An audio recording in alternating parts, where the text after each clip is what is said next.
Well, hello, With Gratitude Matt listeners. My name is Matt Moran, and I'm the host for the With Gratitude Matt Show. Our goal with the show is to inspire our listening audience to practice gratitude regardless of how powerful their storm is. I've learned that the practice of gratitude works much like a muscle. The more you use it, the stronger it becomes. I'm so grateful to have today's guest on. Today's guest is Barbara Legere. Barbara recently wrote a book. The name of the book is Kevin's Choice, A Mother's Journey Through Her Son's Mental Illness, Addiction, and Suicide. You will hear from Barbara today, share with you the loving and learning that she did through the loss of her son, Kevin. As a single mother to her son, Kevin, she journeyed alongside him through his addiction and mental health issues. Ultimately, his suicide led her to begin writing the book that I just mentioned, Kevin's Choice. Drug addiction and drug overdose is absolutely an epidemic. In fact, in 2021, we lost over 100,000 lives to this. And I'm so grateful to have Barbara on today's show. And I know that she's going to give parents that might be dealing with exactly this tips and helpful hints to resolve the issues that they're dealing with at home. Barbara, I'm so honored to have you on today's show and so inspired that you are sharing this with others so that they can hopefully prevent a similar situation happening to that which happened to your own son, Kevin. Thank you for being on today's show. Thank you so much for asking me to be here, Matt. I'm glad I'm here. Well, listen, we'll talk about what happened or what transpired in 2020, but I'd love to hear a little bit about your son, Kevin, and what life was like, say, for the first 15, 16 years of his life. The first 15 and 16 years were, Kevin was a happy child. I mean, for the most part, he was a happy child, yet he also showed signs very early that he had depression. It would come up and then it would go away, but it became fairly serious at an early age. And I recognized it, but it wasn't until his teacher actually mentioned something to me that I realized it was something I needed to take care of, to look into. But Kevin, everyone loved Kevin. Kevin had no trouble making friends, but Kevin did not have a high self-esteem, and that was something from very early on that he struggled with. And he always wanted to fit in, and he never felt good enough, and yet he was surrounded by love, unconditional love from myself, my sister, and my mom. And he was he was a unique, fun little boy. In his teen, he did start getting bullied when he was in 6th grade, and that was really hard on him. But he grew up, and he was being bullied because he was chubby. And in that year, he grew almost 6 inches between 6th and 7th grade. And when he came back to school, to a new school, everyone, the bullying was gone.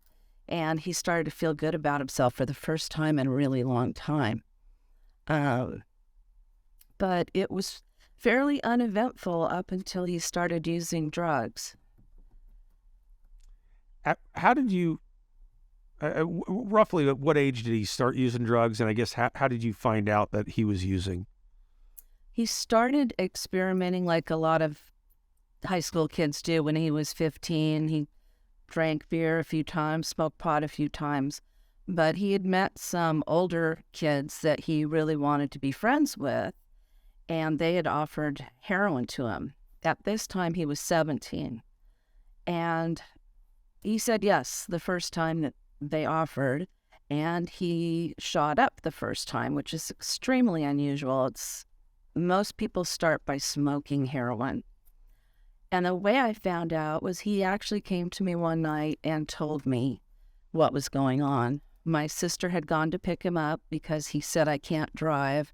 And she said, you need to tell your mom. And he did. He came to me and being naive at the time, I thought, okay, we get him into treatment, that'll fix him, and everything will be fine. And I honestly thought that was what was going to happen, but it doesn't work that way, unfortunately. Well, I've learned a little bit about your story, and you talk about treatment. That was certainly not the last time that he was involved in treatment. No. I think he was in and out quite a bit, and love to hear from your perspective, what you found in treatment and how it worked, how it didn't work, and what can people expect if they have a child that may not be willing to go to treatment, but is being told they have to go to treatment. Yes. I think most treatment centers are really good. There are a few problems with them, and there are some that take advantage of people, but for the most part, you can find a good drug treatment center. The problem is if the person is not ready and willing to put the effort into recovery, it's not going to happen. And when they're young, if they're under 18, you can actually force them to go as their parent. I didn't do that. Kevin turned 18 soon after he started using. He was arrested, and then he was offered a program through the court system because it was his first offense. And that's how we found treatment the first time. And as time went on, he would have some time without using, then he would relapse. And it was just in and out of rehab, jail, then do good for a while. And he just never found, the end for himself as far as recovery. But I do believe in recovery, and I think that if a child doesn't want to go, the parent needs to possibly even scare them into going. Today is so different, though, because of the change from heroin to fentanyl. It's a lot different. And, I think the problem today, I know we're going to talk about fentanyl in a minute, but I think the problem today is that a child or a teenager that would never even consider using drugs recreationally, like heroin, they will take a pill that is laced with fentanyl. So there's not even a chance to get them into recovery because a lot of times they don't have an addiction. They have that one time of using, and it's too late because... Well, yeah, while we're on that topic, I mean, I know I have a friend of mine in Cincinnati, Ohio, similar situation. She had a son, doing well in school, well-liked, athlete, took fentanyl one time, just tried it out, and he's not here today. And I am so sorry to hear that. And that is so common. I mean, I don't have the statistics off the top of my head, but people are dying from fentanyl far more than they ever did during the opiate crisis. Because the opiate crisis, you had to overdose on it. You had to be taking drugs and take too much, and then that would happen.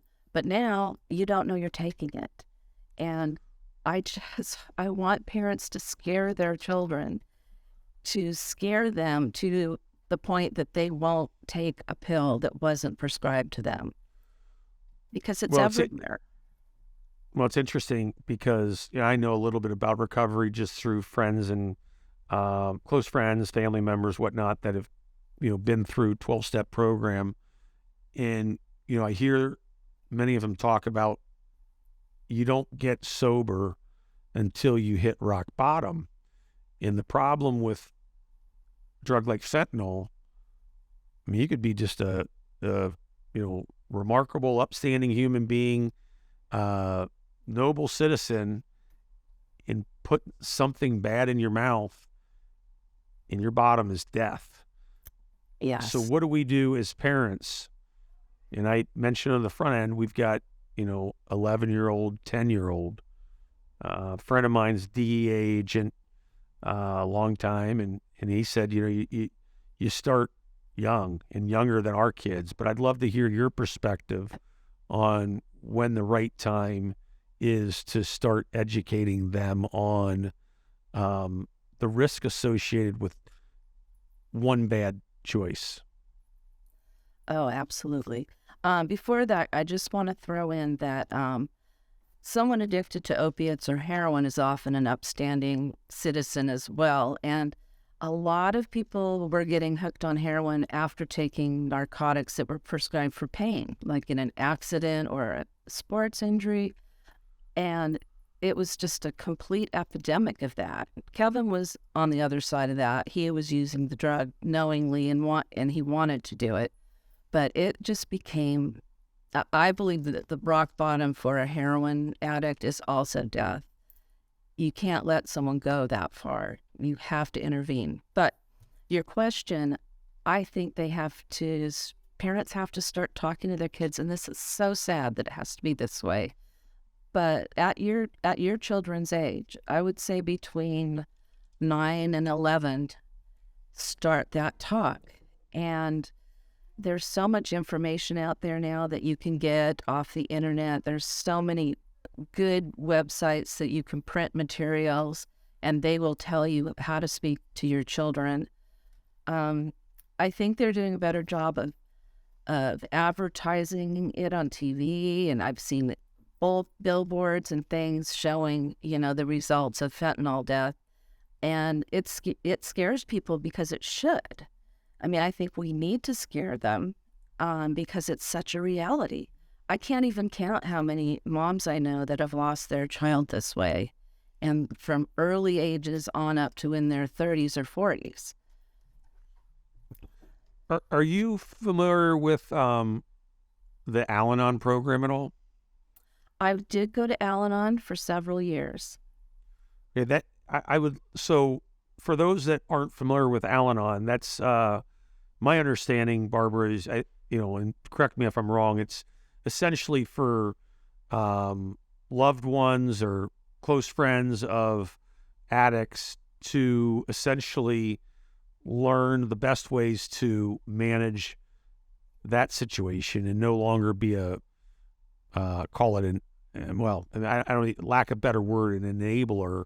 And I'd love to hear your perspective of Al-Anon, and was it helpful to you to help manage Kevin's lifestyle? That's a great question. And my answer is yes and no. I went for a couple of years. I went to parents only meeting, which I think if you are a parent, if there's a parent-only meeting, try to find one, because in other meetings, you'll be talking with spouses, girlfriends, boyfriends, and it's a little bit different. The relationship, well, it's a lot different, the relationship. So at a parent-focused group, you're talking just about the relationship between a parent and their child, no matter how old their child is. They're adults or children. They do teach you some really good skills on taking care of yourself, and trying not to let the alcoholic or addict in your life take over your life. It was that was the good part for me. In my particular group, there was a division. Some parents believed you needed to kick your child out of the house and just completely let go of them. And I did not believe in that. They call it tough love. That was too tough for me. I knew my son. I knew he needed support, and he needed love, and he needed encouragement. The few times I did try sending him out without supporting him in any way were a nightmare. They were a nightmare. I got a call one day that he had been on life support, and they didn't even know his name because someone left him for dead in an alley. And luckily, a citizen walked by and called 911. But it's just very scary. But yes, I think a lot of people get a lot out of Al-Anon. And I think the 12 steps are amazing. I think a lot of people really changed their whole life and their perspective. I was just telling someone last night that people in recovery are so self-aware, and they're so humble and grateful. I think that's one of the best things about it. I don't agree with everything that they say. But as far as, recovery, like they don't believe in medically assisted treatment. And I think that it helps a lot of people, especially in a desperate situation where you've tried everything else. Absolutely. Thanks for sharing that. I didn't know a whole lot about Al-Anon, but I know it's out there. It's available to Yes, loved ones and family members. And I think, if you've got an addict that's, going through this, definitely lean into the resources that are available to you as a support giver. So 2020, we'll move to that situation.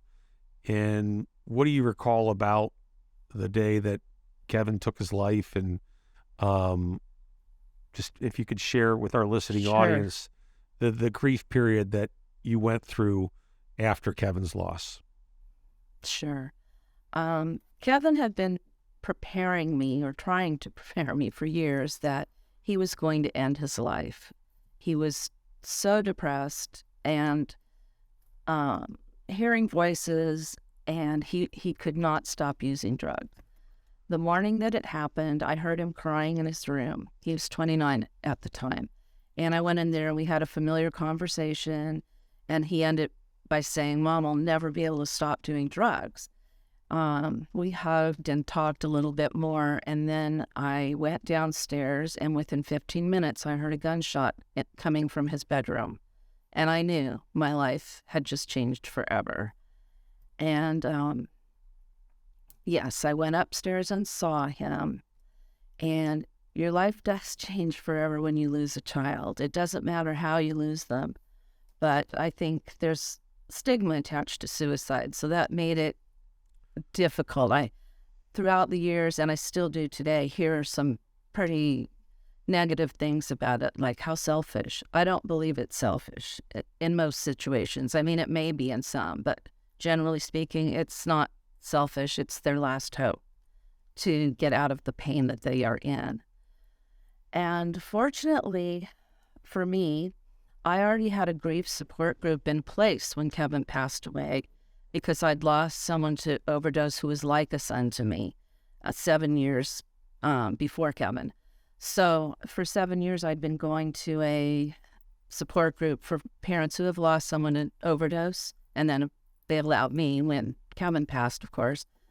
And I think the number one thing that has saved me and helped me is being around other parents that understand exactly what I'm going through, because no one else really gets it. They try, they're well-meaning, they want to, but a lot of people, when you're grieving so deeply and you're in pain every day and just going to the mailbox is like an ordeal, a lot of people shy away from you and disappear out of your life at that time. So it's very difficult. So But go ahead. I'm sorry to interrupt oh no, you. I Go was ahead. going to say that's when I decided to write a book. I didn't really decide to write a book. The book decided I needed to write it. Well, that's a good transition, because I was going to go there. I mean, you're grieving. You lost the most important thing to you in the entire world, your son, Absolutely. and then all of a sudden you transition into writing a book that is exceedingly public. Anybody can pick it up, like to pick it up. I am inspired and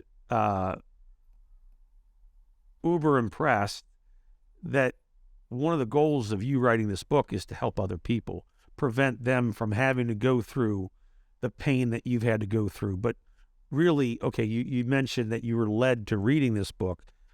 Talk a little bit about what calling you heard to motivate you to do exactly that. Sure. Well, Kevin and I had talked about writing a book for years. He wanted to write a book about his recovery and give people hope. Since his ending did not occur like that, a few months after he died, I got the idea that it was like a voice in my head that just kept saying, "You need to write a book." I weighed the pros and cons. I thought about it, and I kept saying, "No, no, why would I do that? But I couldn't not write it. It was just so much a part of something I had to do. And I did write it to hopefully help others in several ways, to help them see what life is like for someone who struggles with addiction and mental illness, to show them different ways of treatment, what to expect, and a little bit about grief. I'm currently writing a book about grief called Talk to Me, I'm Grieving, that will help people communicate with people that are grieving, because it's so uncomfortable. No one wants to talk about death, and yet it's a part of all of our lives. And so I'm hoping it will help a little bit. But writing the book, I knew I was going to probably get judged or criticized, but I didn't care. When you lose your only child, you don't really care about anything else anymore. The only thing I care about is helping other people. And not every mom's going to feel that. We all are different and have a different way of coping. But for me, that had always been my way of coping. So it was worth it to put it all out there. And I have had much more positive response than negative, very little negative response. Although a few people have called me an enabler or criticized the book, but most people have enjoyed it. Barbara, I'm so appreciative that you shared that with me. What reminds me of a saying that my father often says, it's when you compare, you're in despair. And, somebody else commenting on how you handled your particular situation, frankly, is none of their business. And I know that you were doing everything that you could to support and love your son. And, with respect to the book writing itself, I know you specifically wrote it to help other people, to share your stories and help other people. That being said, did you find that there was a healing component for yourself as you wrote that book? Yes, definitely there was. And it was like seeing Kevin's life as a whole from beginning to end. And there was so much suffering at the end of his life. I felt like I was grieving him long before he actually passed away, because he was in such despair. So it did help me to get it all out, to share it with others. I mean, my favorite thing to do is talk about my son. And a lot of parents feel that way when they lose someone. We want to talk about our children. People are a little afraid to bring it up, but that's the best topic we have. We would love to share memories and good memories and keep their name out there. But yes, it did help me heal. It did.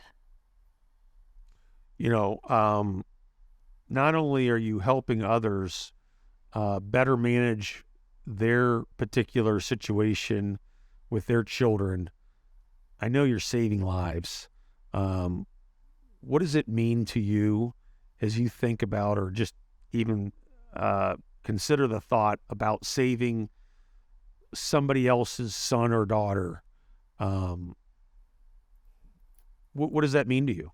And what Everything. What does it do for you? That means everything to me, because I would not want anyone to go through this.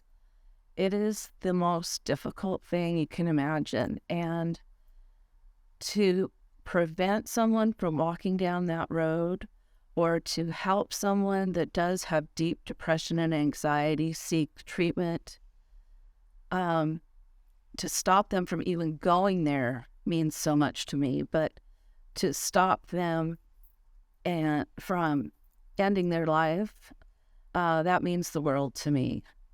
And I kind of feel like if I can do that, then the book is worth it.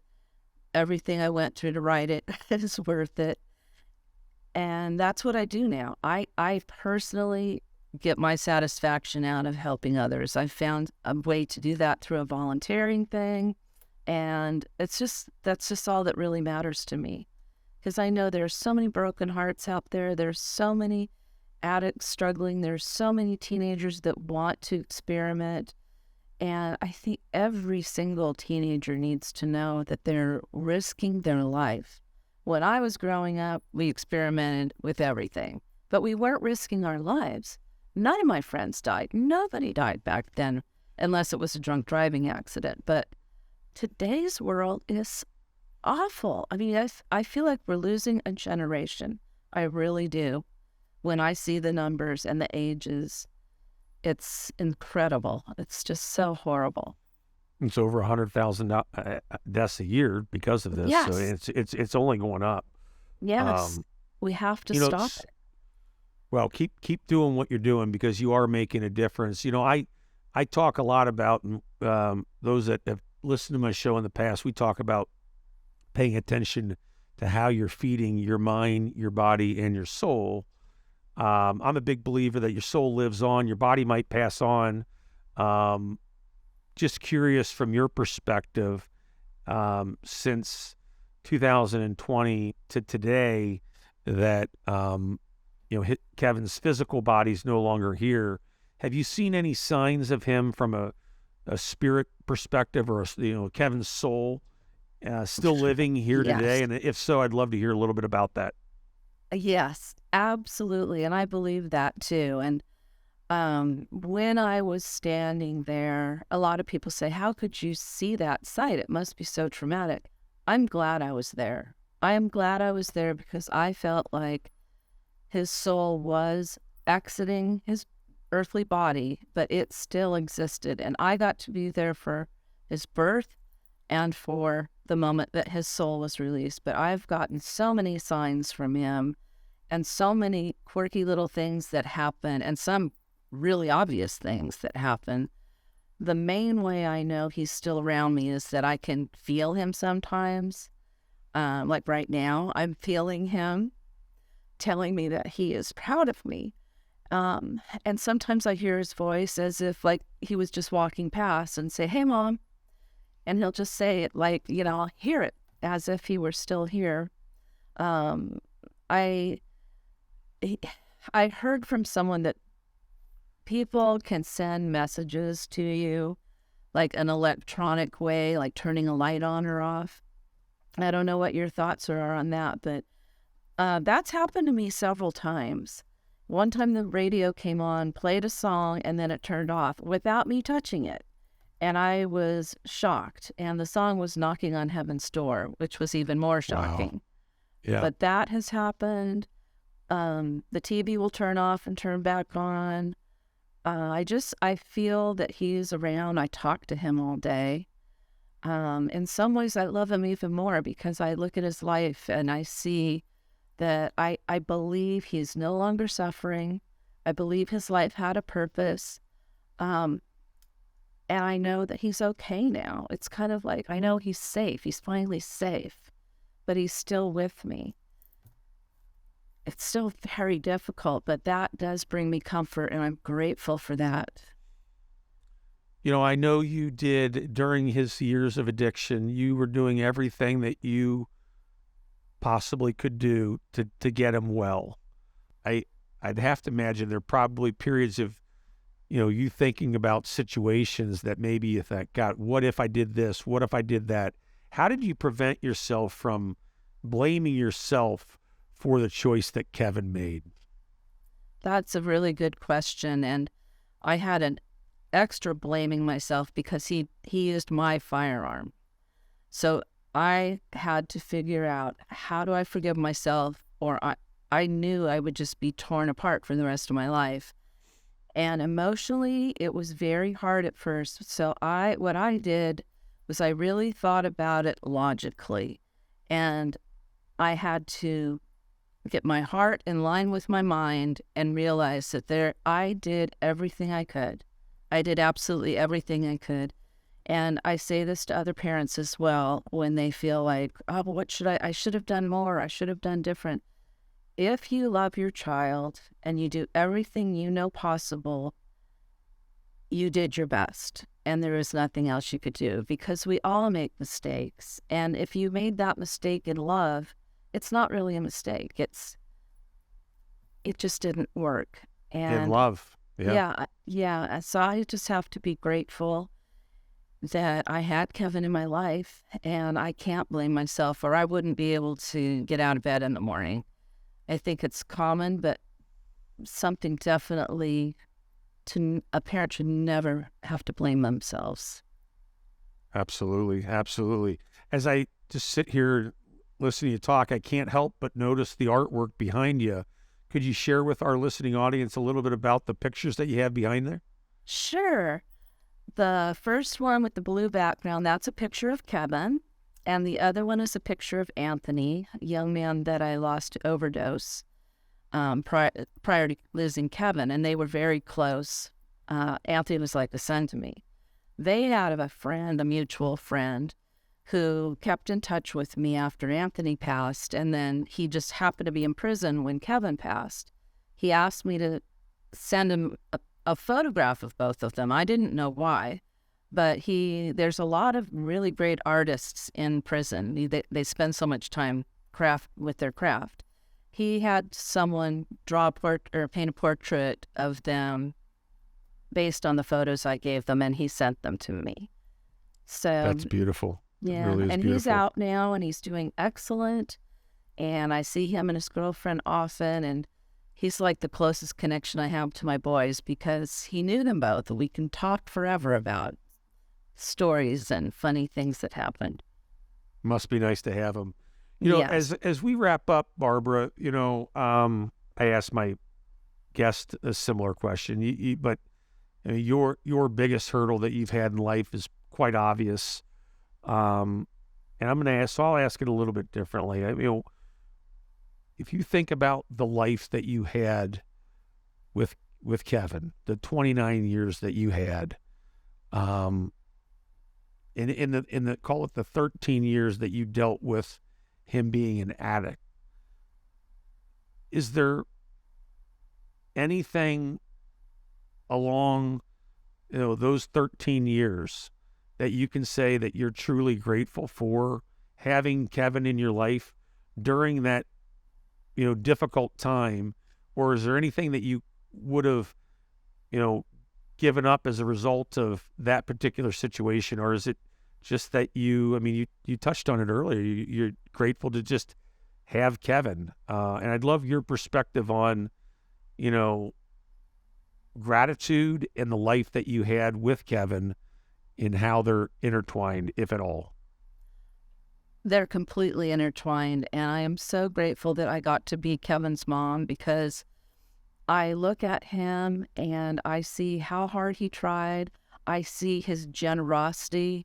I see his loyalty, his love. I mean, he gave himself completely to other people, and the 13 years were a nightmare for me, but he and I grew so close in those years. He didn't hold back. He told me what he was going through, which gave me a deeper understanding for other people in addiction, which made me want to reach out even more.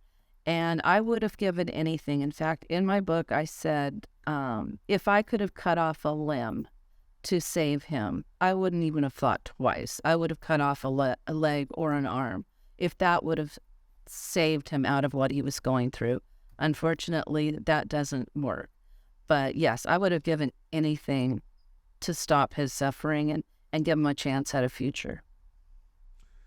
Barbara, thanks so much for everything that you're doing to share your story, to help other people through the challenges that they might be facing with addiction, depression, mental illness. It is remarkable. Feel comforted that you're saving lives. Keep doing the work that you're doing, and I'm so grateful to get acquainted and to know your Kevin through your ministry. I try to do three things each and every day, and first and foremost, it's find the courage to be grateful regardless of how powerful your storm is.